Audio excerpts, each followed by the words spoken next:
বহুত দিন আমি একেলগত আছিলোঁ। মোৰ বন্ধুৰ আগত মানে ডি অফিচতো কিছুদিন কাম কৰিলে, তাৰপিছত ইয়াৰ পিছতে তেখেতে আহিলে। তেখেতে সদায় মৰম চেনেহেৰে কামটো কৰিলে, চবৰ লগত মিলা প্ৰীতিৰে থাকিলে।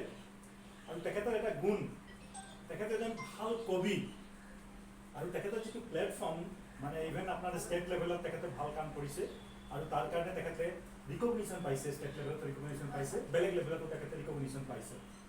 তো আমি আজি আমাৰ এই কাৰ্যালয়ৰ পৰা এজন ভাল সাহিত্যিক বিদায় দিছোঁ।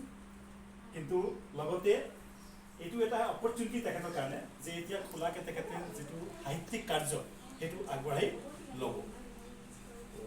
মোৰ এটা বিনতি, যাতে আমাক পাহৰি নাযায়, সদায় মনত ৰাখে। আৰু আমি সদায় মনত ৰাখিম তেখেতৰ যিটো বন্ধুত্ব ভাৱ, তেখেতৰ যি ধৰণে তেখেতে আমাক ট্ৰিট কৰিলে ভালদৰে, সেইটো সদায় আমাৰ মনতটো থাকিবই।